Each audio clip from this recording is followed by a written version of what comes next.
Fique por dentro da programação da Rádio Irmana. Segunda-feira, às 20 horas, programa Quietude. Terça-feira, às 21 horas, programa Elucidações do Além. Quinta-feira, às 21 horas, programa Felicidade. Sexta-feira, às 20 horas, programa Cidade dos Espíritos. Domingo, às 10 horas, programa Mensagens do Grande Coração. E ao longo da nossa programação, você ouve Musical da Rádio Irmana. 1 hora de músicas sem intervalos. Todos os programas são apresentados pela equipe da Rádio Irmana. Rádio Irmana, programação 24 horas com você. Rádio Irmana, apoio, Editora do Conhecimento, Letra que Fala e Plug Sistemas e Soluções. Participe da programação da Rádio Irmana e concorra a brindes exclusivos. Fique ligado!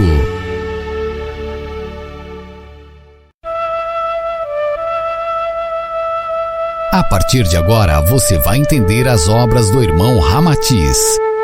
Programa Elucidações do Além.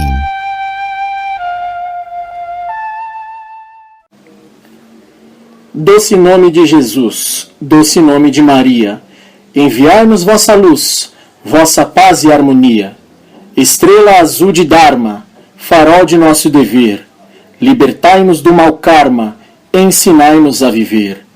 Ante o símbolo amado do triângulo e da cruz, vê-se o servo renovado por ti, ó Mestre Jesus. Com os nossos irmãos de Marte, façamos uma oração que nos ensinem a arte da grande harmonização. Olá, ouvinte, você está no ar com o programa Elucidações do Além, conosco sintonizados na Rádio Irmana. Esta foi a invocação às falanges do bem, feita pela saudosa América Pauliano Marques, médium também que psicografou obras de Ramatiz, Nicanor, Ramachim, Akhenaton e Emmanuel, dentre outros espíritos. Essa é uma prece que ela fazia na fraternidade que ela dirigia e que faz parte do livro Mensagens do Grande Coração, psicografado por América Pauliano Marques e Wanda Batista Pereira, editora do Conhecimento. E hoje dando continuidade ao estudo dirigido da obra Vida no Planeta Marte e os Discos Voadores. Vamos aí, hoje, dar início ao estudo do capítulo 2, Aspectos Humanos.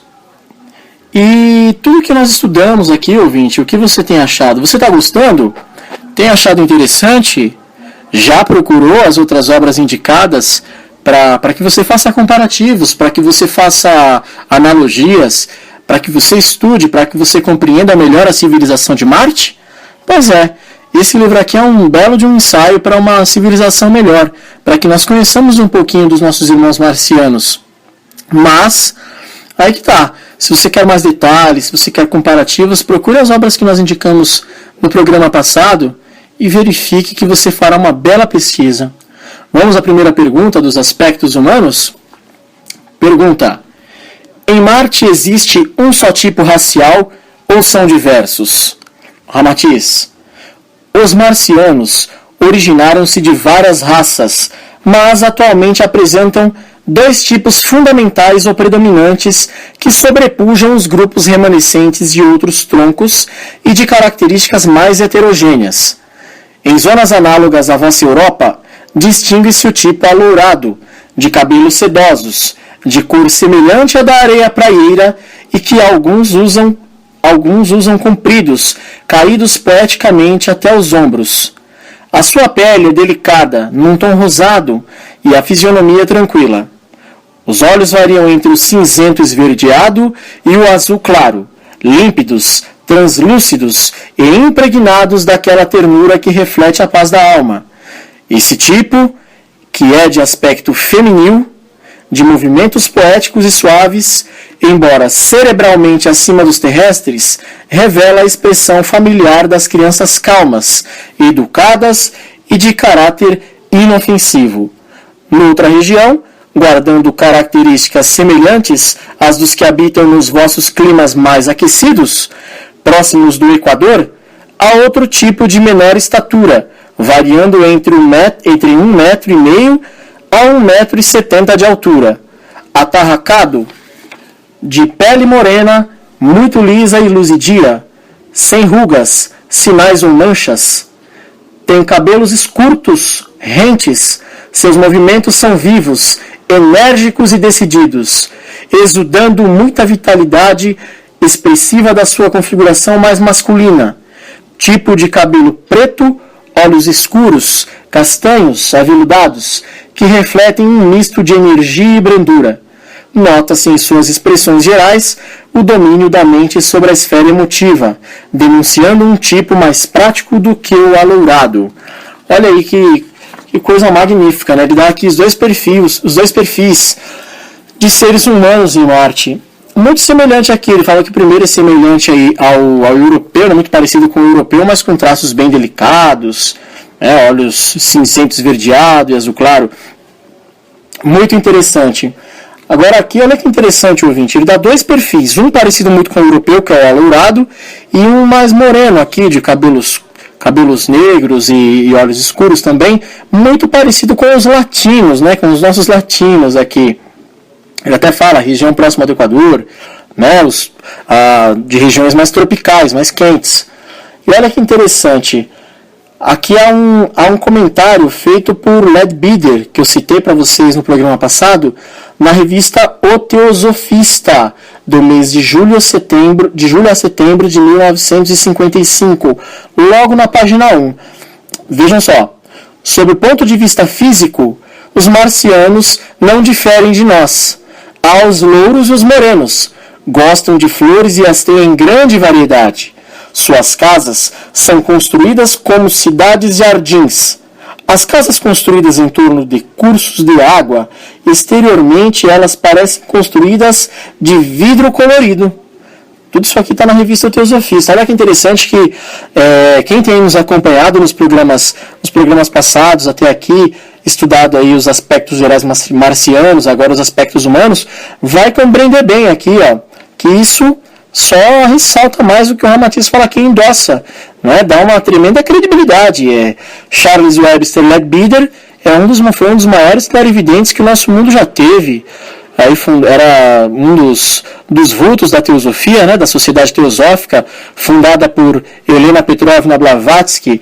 Leadbeater era um dos grandes vultos. Ele, junto com sua companheira de trabalho, aí, a Annie Besant, foram dois vultos da teosofia, dois clarividentes fabulosos. E aqui ele deixa a sua contribuição também falando sobre Marte, que ele também conhecia bem essa civilização, não é mesmo? Olha que interessante, os dois perfis aí de perfis físicos marcianos, não é mesmo? Vamos para a próxima pergunta. Há muitos tipos intermediários? Ramatiz, sim, e também com expressões peculiares conforme os tendes na Terra. Alguns ultrapassam a estatura comum e os outros ficam aquém do normal. Embora isso ocorra em menor percentagem do que no vosso mundo, porque os etnologistas marcianos já corrigiram as características automáticas irregulares dos tipos inferiores mediante um processo científico que lhes permite atuar com êxito no fenômeno genético, intervindo nos elementos hereditários e agindo na própria cromatina da vesícula seminal. Desse modo, orientam gradual e progressivamente os ascendentes biológicos no crescimento e na formação dos sistemas responsáveis pelas modificações organogênicas. Embora, como é natural, também se defrontem com as influências mesológicas que caldeiam tipos excêntricos na conformidade de cada região, já se denuncia um novo padrão geral, um terceiro tipo condicionado a princípios eugênicos mais adiantados. A restante minoria compõe-se de tipos mais heterogêneos, remanescentes das tribos primitivas que habitaram as zonas rurais, mas que também já se reproduzem sob diretrizes de controle científico. Olha que espetacular isso, não é, ouvinte? Magnífico, porque Pensa, enquanto aqui a gente está engatinhando em engenharia genética, em vista aí do que se refere a clonagem, inseminação artificial, a gente tem bastante tecnologia aqui. Isso está sendo bem investido na nossa ciência, mas ainda não é tudo. Há muito mais ainda para se descobrir, né? Há muitas inovações a serem feitas ainda na nossa medicina, principalmente no que tange a genética, né? Ao que se refere à genética. E olha que interessante, os cientistas genéticos lá de Marte já preveem algumas coisas, já adiantaram aí o DNA dos marcianos e fizeram aí com que houvesse a predominância desses dois perfis citados por Ramatiz na primeira pergunta desse capítulo. Mas olha que interessante que ele fala aqui que há outros seres humanos, os mesmos habitantes de Marte, com características heterogêneas. Como aqui também, não é mesmo, ouvinte? Há o branco, aqui a gente tem o branco, o negro, o louro, o moreno, o indígena. Aqui a gente tem vários tons de pele, o pardo, e por aí vai. Já em Marte também não é muito diferente. Com o tempo eles vão conquistando tonalidades aí não só em tonalidades de pele, perfis físicos, né? Perfis fisionômicos. Esses dois perfis citados aqui, o alourado e o moreno, são dois perfis predominantes. Mas olha só como é que ele fala, né? Intervindo nos elementos hereditários e agindo na própria cromatina da vesícula seminal. Ou seja, cromatina é o que define a cor da pele, né? A melanina, que pode escurecer ou clarear mais a pele dependendo da sua quantidade. Embora, como é natural, também se defrontem com as influências mesológicas, que cadeiam tipos excêntricos, ou seja, descendentes de tribos lá também, né? As tribos rurais que ele cita aqui, também existiam nativos. Dar-se a entender aqui que também existiam nativos em Marte com seus traços pessoais, com seus traços nativos mesmo, né? Olha que interessante. E vai se progredindo.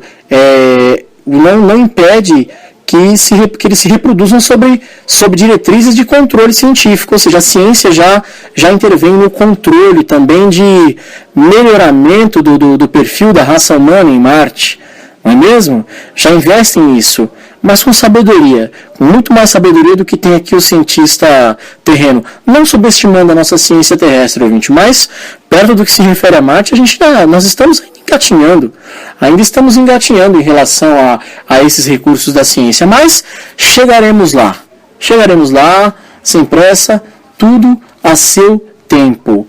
A exemplo de Marte, precisamos de muito ainda, né? Mas chegaremos lá. Temos exemplo aqui de sobra, como os marcianos nos mostram, não é mesmo? Próxima pergunta. Poderíeis indicar alguma raça do nosso mundo que melhor se aproxime do padrão comum no planeta Marte?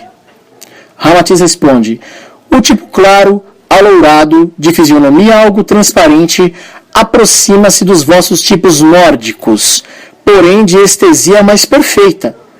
O amorenado, baixo, de aspecto forte e nutrido, mais nervos e fibras em vez de ar seráfico, comumente o encontrais nos latinos puros, de cabelos negros, rostos cheios, movimentos vivos e dinâmicos. Olha que interessante, ele, mais uma vez aqui, como havia dito até anteriormente, lembra muito os latinos, os de cabelos negros, né? Isso que ele quer dizer aqui, em vez de ar seráfico equivale a angélico, não é mesmo? Seráfico se refere a serafim, de fisionomia doce, de fisionomia angelical. Então, ao invés de um ar seráfico, como os alourados que lembram nossos nórdicos, né? Nossos nórdicos aqui, os finlandeses, aí os finlandeses, os holandeses, esse tipo mais europeu alourado, não é mesmo? Tem esse perfil lá, de perfil mais seráfico, como o Ramatiz cita aqui, mais angelical, com ar mais infantil. O amorenado já é diferente, ele é menor um pouco, de aspecto forte e nutrido, né, com nervos e fibras, ou seja, é um cara que tem aí, é um cara mais, como é que eu posso dizer, temperamento mais quente. Não estou dizendo temperamento esquentado não, ouvinte, de temperamento, como é que eu posso dizer, pavio curto, não, mas assim, chega perto disso sim, é um cara mais, não tão ameno quanto alourado não, mas assim, os de possuem cabelos negros, rostos cheios, são mais apimentados, vamos dizer assim, de movimentos vivos e dinâmicos, não é mesmo? Os outros são mais... Esses aqui são, vamos dizer assim, tem um pouco mais de fleuma, não é mesmo? Os outros são mais calmos, mais sinestésicos, né? Próxima pergunta. Quais as características que mais os destacam da semelhança geral conosco? Ramatiz responde: o seu metabolismo psicofísico obedece às mesmas leis fundamentais de vossa constituição orgânica, e as linhas fisionômicas, embora da mesma configuração, são destituídas de rugas precoces e dos estigmas de vossas aflições, decorrentes de uma existência descontrolada. O semblante humano, que revela sempre o estado de alma da criatura, é neles límpido e sereno, inspira confiança e é convite à afeição pura. Os seus olhos cristalinos, expressivos de ternura, lembram aquele conteúdo formoso e angélico que iluminava continuamente o semblante de Jesus. Principalmente, a tonalidade da pele é o que mais os destaca dos terrícolas. Pois é lisa, aveludada e luzidia, como a pele das crianças. Parece esticada sobre os ossos e não tem quaisquer sinais desagradáveis, mesmo quando atingem a velhice. Embora ela perca a exuberância da juventude, conserva o tom rosa azeitonado, e suas fisionomias ascéticas, de perfis santificados, são isentas das rugas do ancião terreno. Os velhos que identificamos na população marciana refletem a figura veneranda de apóstolos, sadios, sem os achaques que provocam movimentos tardios e fatigados. Não se lhes notam vestígios dos traços violentos que golpeiam certas fisionomias terrenas, nem as expressões denunciadoras de quaisquer sentimentos ou recalques de emoções agressivas ou deprimentes. O homem amadurecido da terra, equiparado ao velho marciano, é um ancião decrépito e vencido. Olha que forte, hein? Muito, muito forte essa comparação que ele faz aqui. Ele faz bastante analogia aqui. Nota que ele fala que eles têm um tom de pele azeitonado, não é mesmo? Nota que ele fala aqui, esse tom de pele que ele cita aqui, azeitonado, é aquela cor mais viçosa, de uma pele sadia, como a das crianças. Você vê que algumas crianças você vê o tom até das veias, mesmo elas sendo de pele mais parda, você vê aquele tom aveludado mesmo. Ele faz bastante comparações aqui. É interessante, ouvinte, que mas Marte todo mundo é perfeito, todo mundo é bonitinho, todo mundo... Não, há um avanço na ciência que permite aí estabelecerem não padrões de beleza estereotipados como aqui na Terra, mas que denotem equilíbrio e doçura, né? Docilidade, que é o forte dos marcianos. Nós temos que lembrar que nós estamos hoje, segundo o que Allan Kardec relata no Livro dos Espíritos, a nossa atual realidade é um mundo de expiações e provas. Esse mundo, este estágio de expiações e provas já foi ultrapassado pelos marcianos. Os marcianos já passaram por esta fase que nós estamos passando. Hoje eles são de um mundo regenerado, que ainda não está na escala dos mundos perfeitos, dos mundos felizes. Eu recomendo você a procurar isso no Livro dos Espíritos, ouvinte. Logo mais eu darei mais detalhes de que capítulo isso se encontra, que é do capítulo da pluralidade dos mundos habitados. E aí lá você verifica que há os tipos de mundos, aí os mundos primitivos, os mundos de expiações e provas, que é o que nós estamos nesse instante, nessa atual fase que nós vivemos aqui no planeta Terra, é a fase de expiações e provas, onde há a predominância do mal. Não que não há pessoas boas, não que não há o bem, mas ainda há a predominância do mal. É preciso ainda a gente se livrar de muita vaidade, de muita mesquinharia, de muita coisa, de muito sentimento inferior ainda, para que nós possamos atingir aí o grau de um mundo que esteja em regeneração, como é o planeta Marte. Você vê que ele fala aqui, não se lhes notam vestígios dos traços violentos que golpeiam certas fisionomias terrenas. Ou seja, em Marte você não vai encontrar o cara sisudo, você não vai encontrar o cara que te olha por baixo, você não vai encontrar o cara de cara amarrada, você vai encontrar o cara que está sempre no mau dia. Muito pelo contrário, você vai encontrar um ser humano, sim, um ser humano, Está falando de um biotipo ainda humano.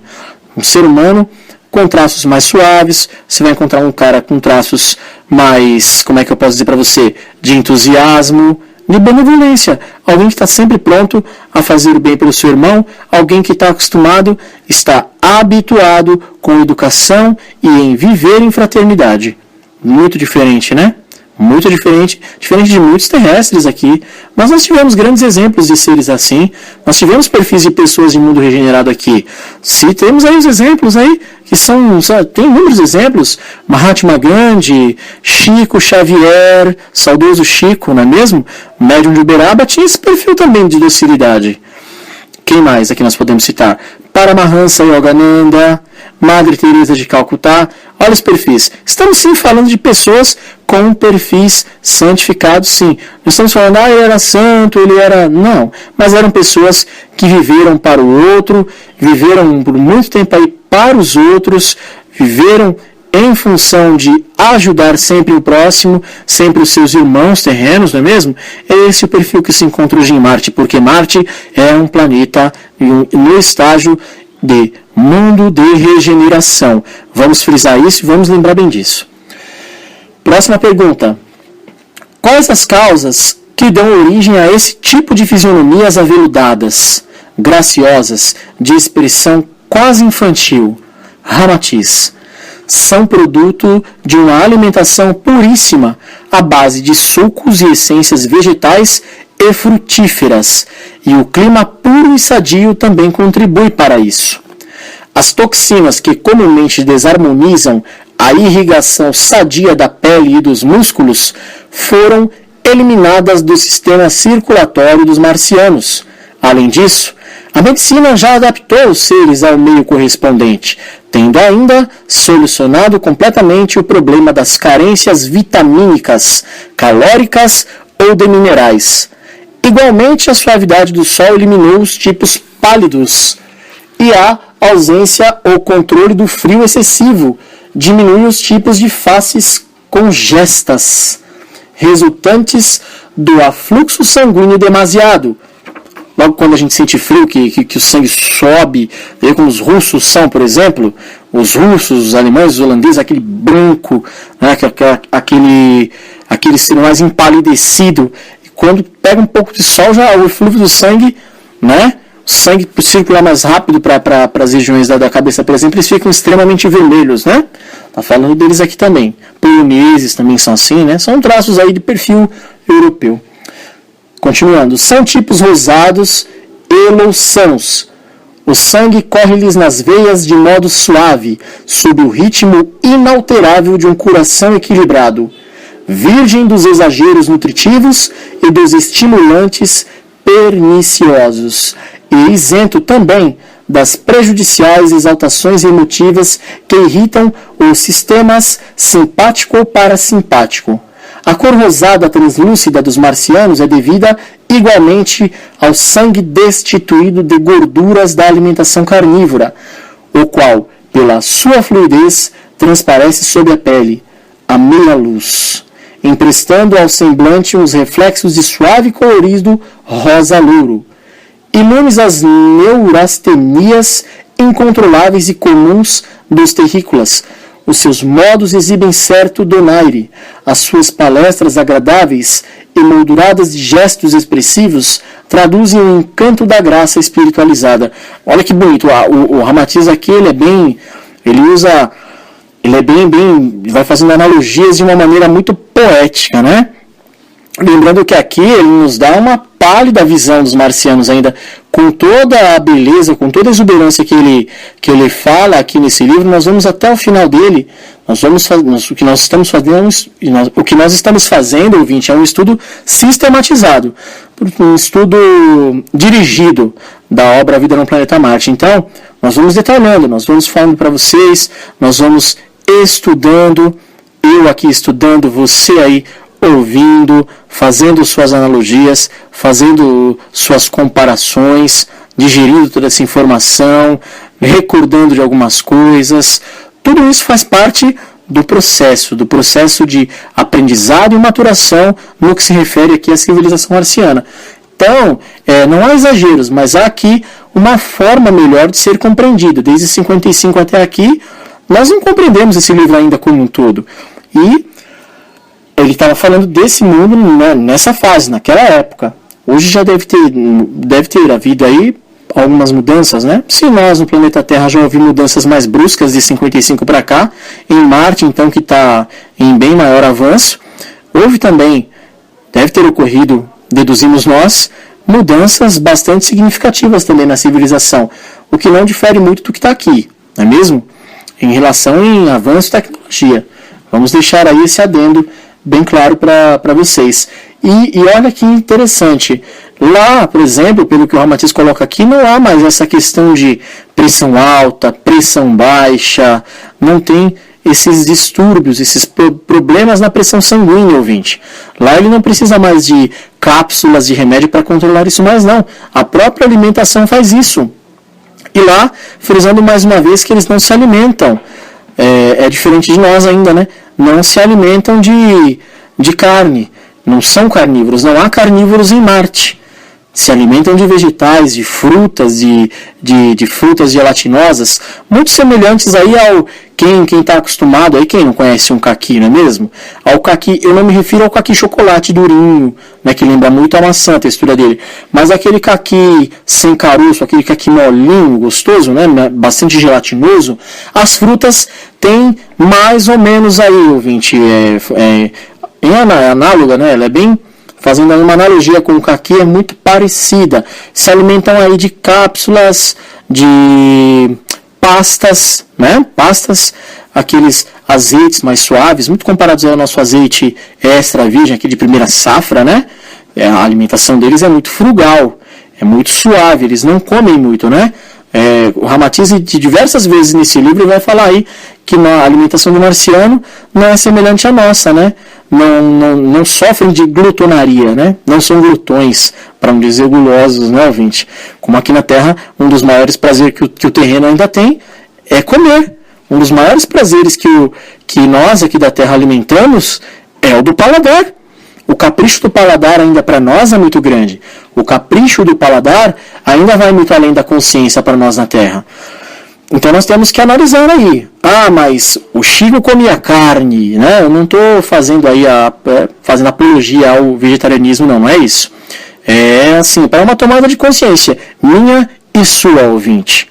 Concomitantemente, minha e sua, vendo que eu estou estudando com você essa obra.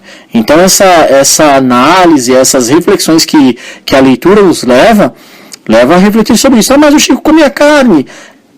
Ouvinte, gente, vamos lembrar de uma coisa. O Chico Xavier, ele tinha uma saúde muito frágil. Então, assim, havia uma necessidade mais elevada de proteína. O Chico comia, segundo algumas pessoas que conviveram com o mesmo, e que, graças a Deus, aí pude ter contato com algumas pessoas, eu não o conheci pessoalmente. Mas tive a grata sensação, né, como eu posso dizer, a grata sensação de ter ouvido, sim, pessoas que conviveram com ele. A grata satisfação de ter ouvido algumas pessoas que conviveram. O Chico comia 2 almôndegas de carne por semana. Ele também não era muito favorável à matança, aos matadouros, ao gado, como há hoje aí nas churrascarias, não é mesmo? Mas ele comia, sim, 2 almôndegas de carne por semana, porque pois ele tinha uma saúde muito frágil. Viveu aí quase até os 100 anos, né? Até os 92 anos de idade. Viveu bastante, mas todos sabem que a saúde do Chico sempre foi um pouco sensível. E era um médium de grande responsabilidade. Enfrentou uma prova tremenda. Passou por todas elas e passou por aí. Hoje, com certeza, tem seu lugar ao sol aí na espiritualidade. E, com certeza, não deixou de trabalhar. Não é mesmo? Não deve estar parado lá não, ouvinte. Está trabalhando, e trabalhando muito, segundo as informações aí de espíritos, segundo informações de médiuns confiáveis aí, está trabalhando. Ouvinte, vamos ficando por aqui, vamos aí a um breve intervalo, e vamos aí tomar uma água, né, molhar a garganta, esticar as canelas, digerir um pouco essa informação, refletindo sempre aí no quão civilizada e evoluída é a civilização marciana. Fique conosco, voltamos já. Não saia daí. O programa Elucidações do Além volta já. Editora do Conhecimento, visando a disseminação de obras espiritualistas para leitores que se preocupam com a sua evolução. Acesse o nosso site e conheça o nosso acervo de livros que podem fazer parte da sua biblioteca. edconhecimento.com.br ou ligue para mais informações. DDD 19 3451 5440.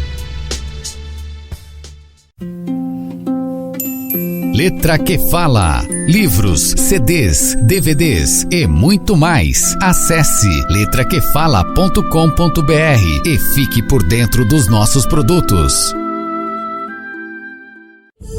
Gostou da Rádio Irmana? Ela foi desenvolvida e toda a sua operação está a cargo da Plug Sistemas e Soluções. Além de web rádios, a Plug desenvolve sistemas de gestão ERP para pequenas e médias empresas, sistemas personalizados para o seu negócio, e-commerce e lojas virtuais. Fale agora mesmo com o consultor da Plug. DDD 11 4305 7868 ou acesse plugdesenvolvimento.com.br.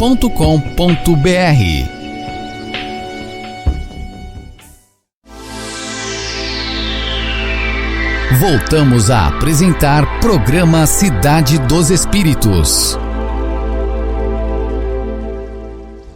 E voltamos com você, ouvinte, no ar com o programa Elucidações do Além aqui na Rádio Irmana. Ouvinte, tá gostando do nosso programa? Tá gostando dos nossos estudos? Então, não deixe de se cadastrar no nosso grupo no Google+, Web Rádio Irmana. Vá até o Google+, e cadastre-se no grupo Web Rádio Irmana. Não deixe de se cadastrar também na nossa página no YouTube. Vá até o YouTube, acesse, procure por Rádio Irmana e cadastre-se. Lá você poderá ouvir, você que perdeu os programas anteriores, você poderá ouvir os nossos programas anteriores que estão lá gravados, arquivados, prontos para serem baixados e ouvidos por você. Não só o nosso programa Elucidações do Além, como os demais programas da Rádio Irmana. Mensagens do Grande Coração, Felicidade. Fique à vontade, sinta-se em casa, cadastre-se à nossa página no YouTube. Não deixe também de visitar o nosso blog, o blog da Rádio Irmana. Acesse www.radioirmana.blogspot.com.br e deixe o seu comentário.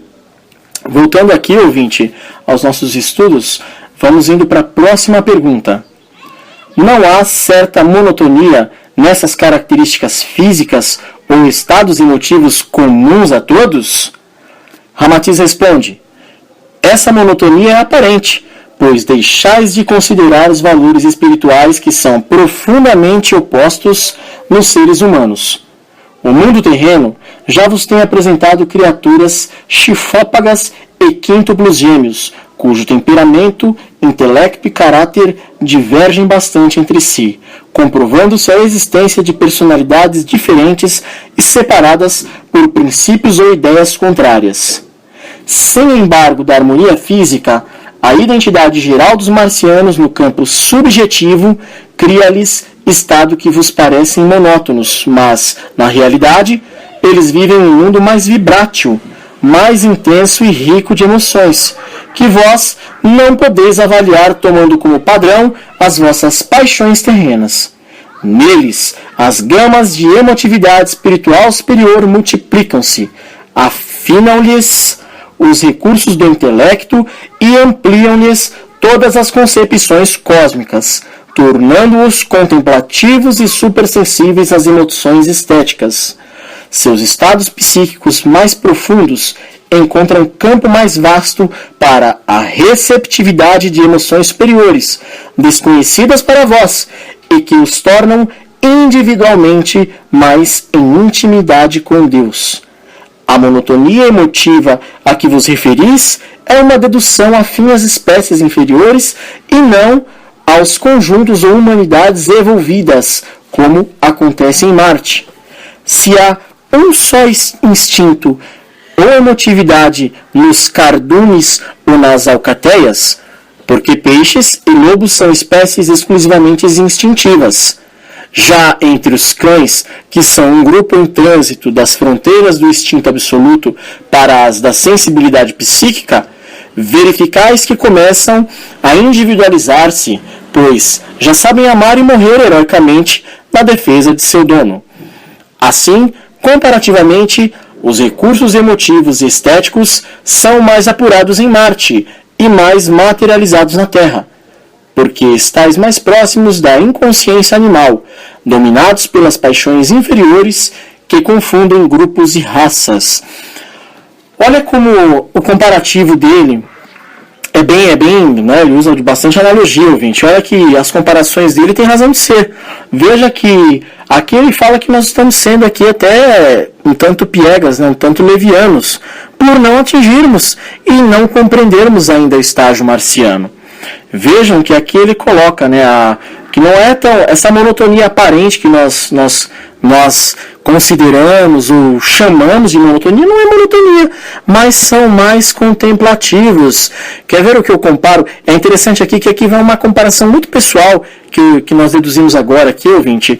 Olha que interessante, você pode ter a oportunidade de acompanhar esses estágios contemplativos em alguns seres humanos da Terra, sim, ouvinte. Vejam aí, acompanhem os yogis, como são, os yogis sérios lá na Índia, como são. Vejam aí a vida de Babaji, a vida de Paramahansa Yogananda, a vida aí de Lahiri Mahashaya, que foi o mestre de Sri Yukteswar, que foi mestre de Paramahansa Yogananda. Quer acompanhar a vida de Paramahansa Yogananda? Leia o livro Autobiografia de um Yogi. Isso me veio muito forte agora. Isso foi uma sugestão aqui, não, ouvinte, que eu estou dando para vocês. Eu li esse livro, é fantástico. Paramahansa Yogananda escreveu sua autobiografia e é interessante, porque ele vai contar aí passagens da sua vida, pessoas que foram marcantes em sua vida, muito especial aí os seus mestres, né?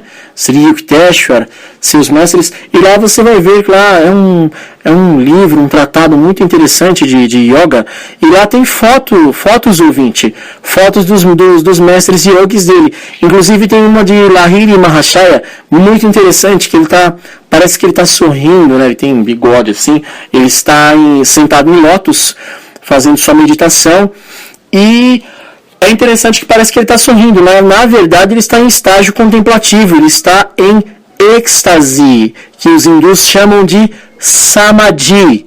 É um estágio contemplativo que você atinge que nós atingimos na yoga, ou na yoga, que você atinge o samadhi, ou seja, você se torna um com o todo, você entra em êxtase, e é inexplicável, é um estado de felicidade aí na hora que se atinge, e é fantástico. Eu, particularmente, nunca atingi esse estágio de êxtase não, ouvinte, mas ao que se lê, ao que se deduz e ao que se diz respeito a esse estágio, esse estado de emoção, de contemplação, é algo fascinante, algo, sim, por que não dizer santificante, não é mesmo?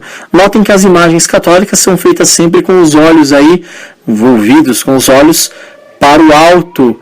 Notem aí como são delicadas as figuras dos santos hindus, dos yogis, as imagens de Krishna, de Rama, de muitos outros, de Buda mesmo, ou que muitas vezes está aí com os olhos fechados, porque no Oriente consideram-se aí olhando para dentro. Nós ocidentais temos essa visão de olhar para o alto, né?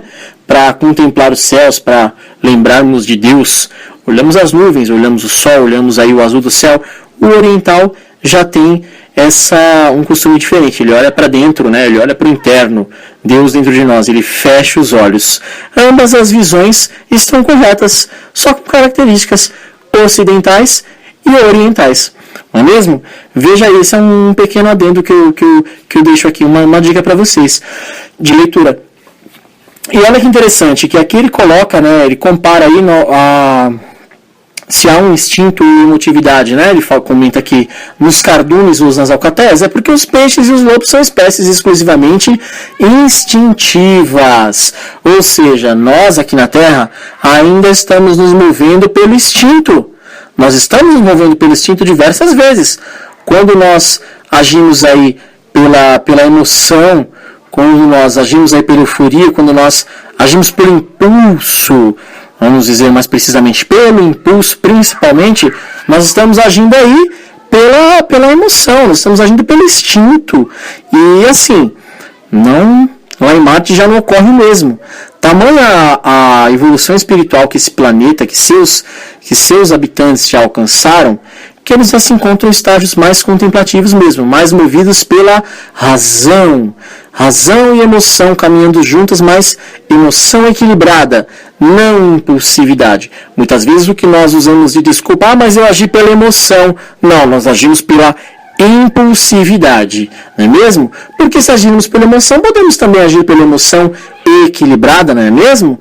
E olha só que ele compara aqui também os cães, que são um grupo de trânsito de fronteiras do instinto absoluto da sensibilidade psíquica, verificais que começam a individualizar-se, ou seja, fala aí do que os esoteristas chamam de almas grupo, né? Isso não foi muito abordado na doutrina espírita, mas a doutrina espírita tem um forte cabedal de conhecimento aí, fala da evolução da consciência, mas os esoteristas e os teosofistas aqui vão mais longe nesse aspecto, porque fala aí da evolução da mônada, da alma grupo, compara aí, fala aí das evoluções, seja ela, começa no reino mineral, vai aí para o reino vegetal, continua no reino animal e até que ele se configura na figura humana, não é mesmo? Passa pelo reino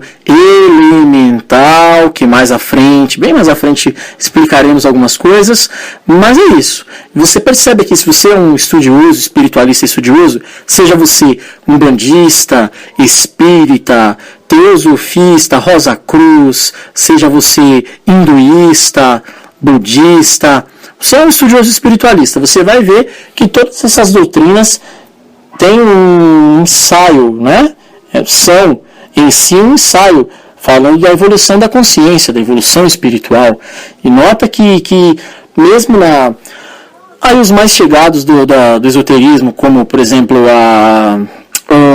os antroposofistas, a antroposofia, a teosofia, a Rosa Cruz, os gnósticos, né? A gnose tem mais familiaridade com isso, que são as forças elementares, não elementais, elementares da natureza e do instinto. Eu não estou dizendo aqui os elementais da natureza não, viu ouvinte? Estou falando das forças elementares. Por exemplo, nós somos movidos mais pelo instinto. Quando na doutrina espírita, num centro espírita, numa palestra, se ouvem falar em reforma íntima, está falando disso, de controlar os impulsos. E aí que está, ouvinte, essa questão os marcianos já superaram e nos ensinam muito, através desse ensaio, desse livro que o Ramatiz nos trouxe, desse compêndio da vida em Marte que o Ramatiz nos trouxe. Veja só, que são exatamente, aqui, ouvinte, refletindo com você, conversando aqui, refletindo com você, pensa aqui comigo, contra essas forças elementares que nós devemos nos contrapor. Sabe aquele impulso que nos causa arrepio, que nos causa, sabe quando o sangue sobe como a gente costuma dizer aqui na Terra? Me subiu o sangue, aquilo me subiu o sangue, fiquei enfurecido. Ou quando fala agir por impulso, agir sem pensar, é exatamente contra essas forças animalizadas. Animalizadas sim, ouvinte. Ânima, né? Não é mesmo? Alma vem de ânima. Você está em movimento, é um movimento. Nós estamos animados por uma força, por um instinto. E, mas como que eu sou um ser humano? Eu já atingi o intelecto. Como que eu posso ser movido por instinto? Eu não sou animal? Somos sim. Somos animais racionais. Já atingimos uma maior cota de raciocínio. Mas ainda não somos, ouvinte, completamente individualizados. E ele deixa isso claro aqui, ouvinte. Nós ainda estamos nos individualizando. E veja só, a análise que ele faz aqui é interessante. Você vê que já o cachorro é diferente do lobo selvagem.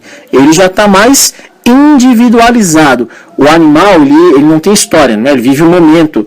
Mas ele tem sim a sensação muito forte.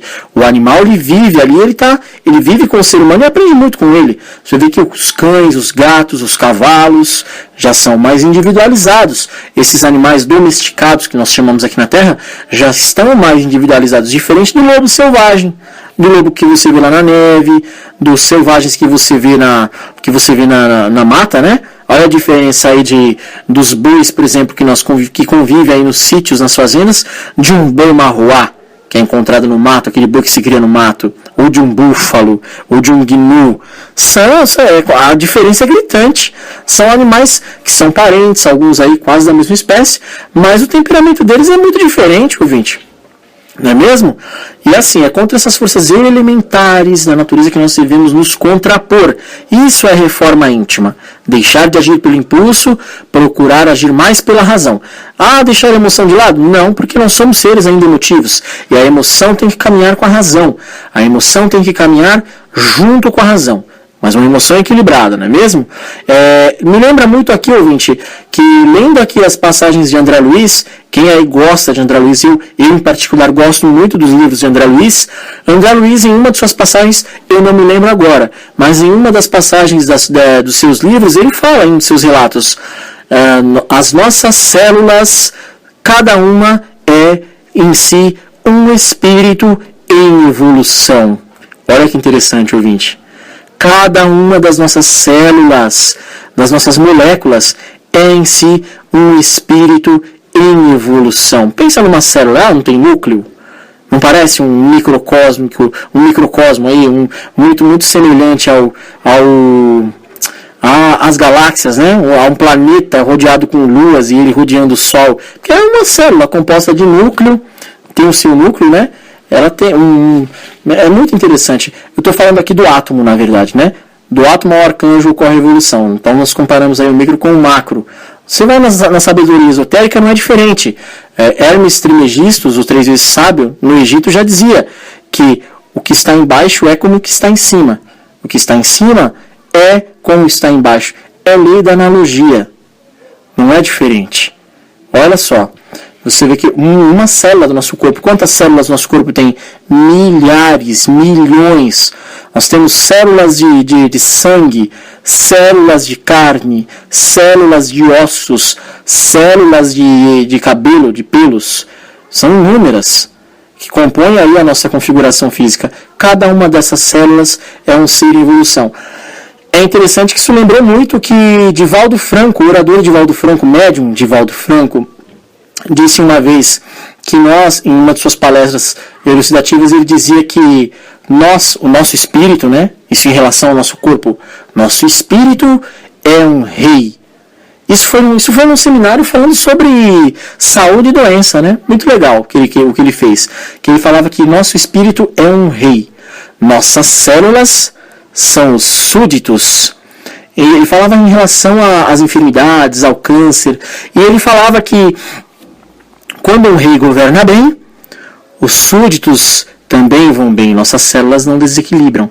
Quando nossas células estão se desequilibrando, causando aí eczemas, tumores, não é mesmo?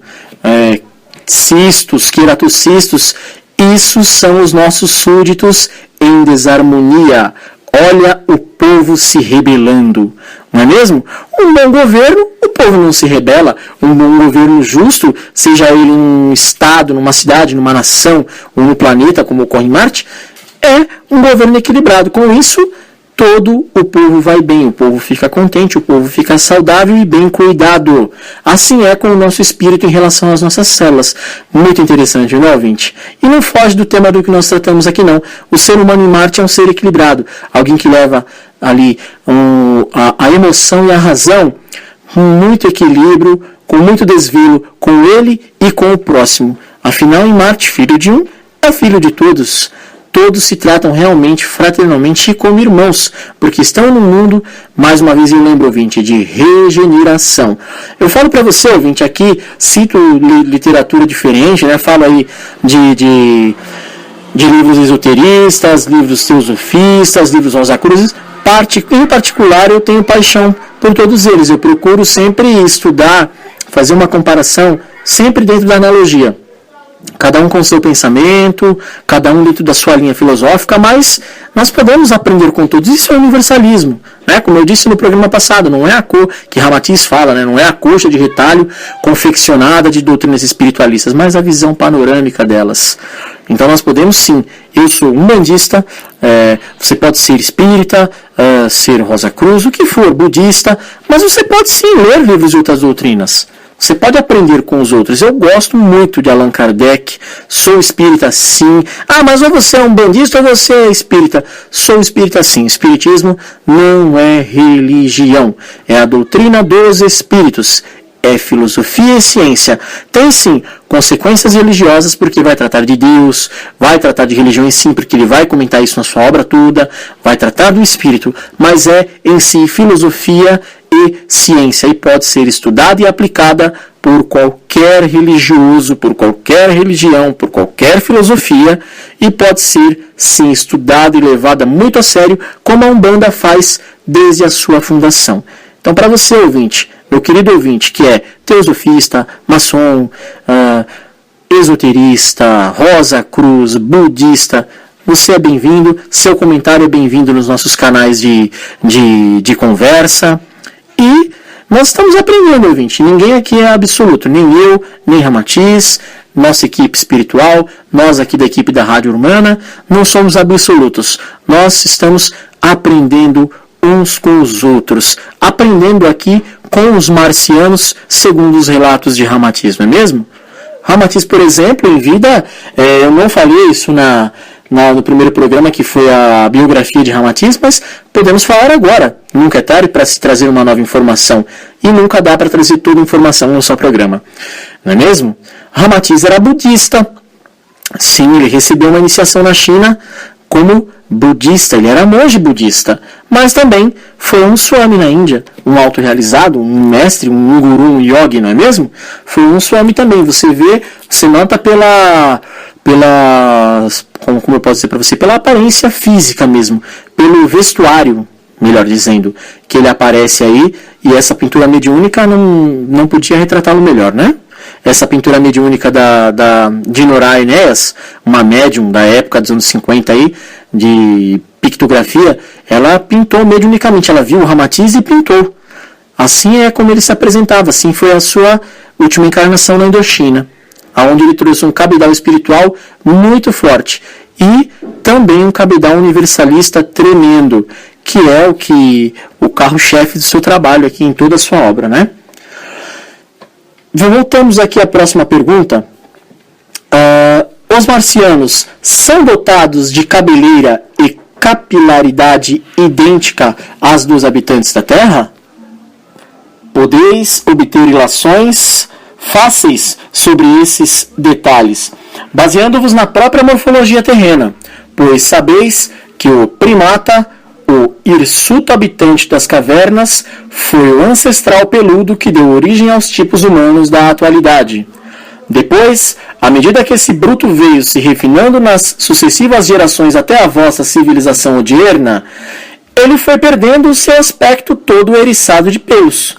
Por sua vez, a mulher que evolveu em sentimento mais rapidamente do que o homem, reduziu ainda mais cedo o seu invólucro capilar, justamente pela sua maior proximidade da figura ou imagem angelical do futuro. Naturalmente, que as modificações do meio, tornando a Terra menos inóspita e de atmosfera mais saneada, também influíram na quase extinção do espesso manto peludo. Igualmente, os vestuários, a alimentação mais débil, a redução biológica da suprarrenal que nutre os capilares, atrofiaram ainda mais o crescimento dos pelos no corpo. Por conseguinte, é evidente que, à medida que o espírito da civilização avança, os corpos se apuram em beleza e, naturalmente, a indumentária cabeluda dos seres tende a extinguir-se. É fácil, então, compreender por que os marcianos são destituídos de excrescências capilares e dotados de corpos cuja pele rivaliza com o aveludado das pétalas de rosas, seguindo, pois, a lei da genética espiritual, em que a figura admirável do anjo, com seus cabelos soltos, poéticos e resplandecentes, traduz beleza e encanto sideral. Também os marcianos cultivam a cabeleira como ornamento de estesia angélica. E sendo profundos conhecedores do metabolismo magnético que regula o campo quimiofísico do sistema endócrino, isentaram seu organismo das gorduras que sobrecarregam a circulação sanguínea dos terrícolas, provocando-lhes os estados enfermiços de seborreia que lhes dá cabo dos cabelos. A riqueza vital do sangue e a ausência de engurgitamentos sebáceos no couro cabeludo tornaram os marcianos de tipo louro possuidores de cabelos semelhantes a fios de seda dourada translúcida, enquanto os amorenados apresentam cativantes adornos de natureza aveludada. As expressões físicas dos marcianos já estereotipam e denunciam os primeiros traços do futuro anjo das esferas edênicas. Em suas fisionomias manifestam-se as primeiras expressões da criança divina, e nos gestos os primeiros movimentos acolhedores dos gênios celestiais. O binômio razão-sentimento já se revela em equilibrada sintonia espiritual.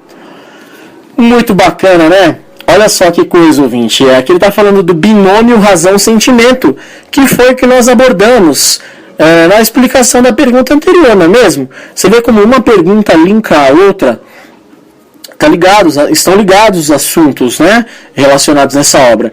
Aqui a gente está falando do segundo capítulo, os aspectos humanos. Então é muito comum se falar não só de costumes, mas de fisiologia mesmo, de corpo físico, de fisionomia, dos marcianos, o tipo de cabelo.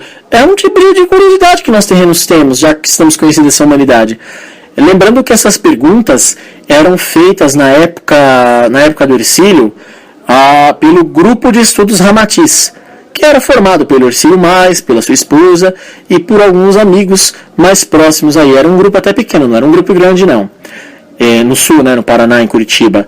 E algumas perguntas, ouvinte, olha como o trabalho de Ramatiz, tão levado a sério, não só pela equipe material, mas principalmente, até mais pela equipe espiritual, pelo próprio Ramatiz, que algumas perguntas, o próprio Ramatiz, quando acabava o repertório de perguntas do grupo de estudos, o próprio Ramatiz acrescentava algumas perguntas que ele julgava que seriam pertinentes para nós. Olha, tem mais perguntas aqui que vão ser feitas aqui, que eu vou colocar como perguntas e respostas através da psicografia do Hercílio, né? Óbvio, ele dizia.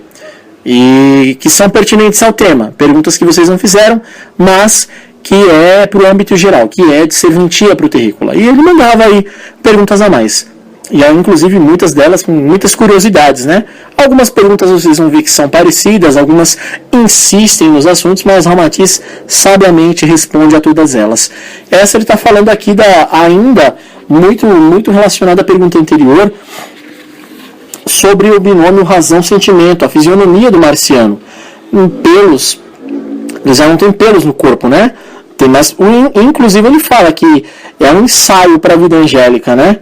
Ou no mundo de regeneração, como nós deduzimos aqui no programa, e ele fala aqui que o marciano usa já o cabelo como um adorno, um adereço angelical, poético, né? Bonito, dá um sabor na leitura, né? Para a gente entender melhor, porque ainda assim o Ramatiz está trazendo isso ao nosso vocabulário. Nem tudo como ele poderia dizer que é lá, ele tem que trazer isso para nós. Ele está trazendo isso para o nosso mundo, a maneira que nós vemos e compreendemos, não é? Então aí que dá para ver notadamente que os marcianos são equilibrados psiquicamente, são equilibrados aí, sentimentalmente, racionalmente. Dentro do campo da alimentação não é diferente do campo da saúde, da medicina, mais ainda, né? Com todo esse cabedal de conhecimento, há de se chegar a um estágio desses mesmo. Impressionante, né? Haverão perguntas aí, mais perguntas que eles vão nos deixar de cabelo em pé, ouvinte. Fique atento que haverá aí mais perguntas mais à frente do nosso estudo, dos nossos estudos, que nos deixarão de cabelo em pé. Vamos à dica de leitura de hoje? Olha só, ouvinte. A dica de leitura de hoje está hiper relacionada ao tema central desses estudos do programa. A dica de leitura hoje é do livro Urânia, de Camille Flammarion. Vou acabar logo com essa celeuma de que muitos confrades espíritas falam que Kardec falou que não era avançado, que era abaixo, que era inferior até, que não era. Nós abordamos isso logo no primeiro estudo do livro, não é mesmo? E aqui, como não poderia deixar de comprovar para nós e de endossar o que Ramatiz fala, Camille Flammarion, em meados de 1800, contemporâneo e amigo de Kardec, esse grande espírita, escreveu, nos deixou essa obra. Camille Flammarion era dotado aí da faculdade de desdobramento, ele tinha facilidade em se desdobrar. E o curioso da história, eu não vou contar a história aqui para vocês, para não estragar a leitura de vocês, porque é um livro fantástico, é muito bom. Há um espírito, um amigo de Camille Flammarion, que veio visitá-lo e o desdobra do corpo físico durante a noite e o leva para conhecer aí alguns planetas da nossa galáxia, incluindo Marte. Sabe por quê? Porque este amigo espiritual do Camille Flammarion, que o levou para conhecer essas realidades, é um marciano. Faça relações também, ouvinte. Leia prazerosamente. Olha quanta coisa você tem aí, olha quanta opção você tem para escolher, para ler, qual você vai ler primeiro, qual assunto que te interessa mais. Todos eles vão estar tratando aí da civilização marciana, desses nossos irmãos maiores que muito nos têm ensinado. Essa é a dica de leitura de hoje, ok? E você encontra este livro aonde, ouvinte? Na nossa livraria virtual, Letra que Fala. Acesse www.letraquefala.com.br. Cadastre-se e procure por este livro, Urânia, de Camille Flammarion, da Editora do Conhecimento. É fantástico o que você vai descobrir nesse livro, ouvinte. Está gostando dos nossos estudos, ouvinte? Pois é, nós vamos parar por aqui hoje, nós vamos dar uma descansada aí até a próxima semana, e é isso. Fique com Deus, uma excelente semana para você. Voltamos no próximo programa, no ar com a Rádio Irmana, com o seu Elucidações do Além. Fique com Deus, meu ouvinte.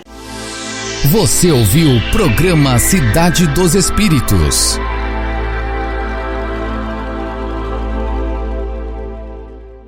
Fique por dentro da programação da Rádio Irmana. Segunda-feira, às 20 horas, programa Quietude.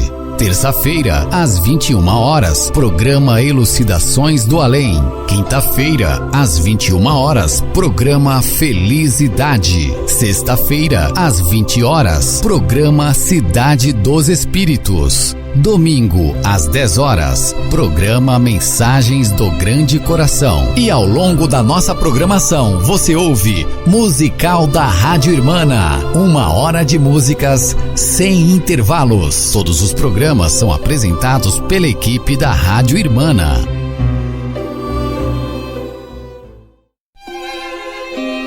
Você está ouvindo Rádio Irmana, auxiliando a mudança que você quer ver no mundo.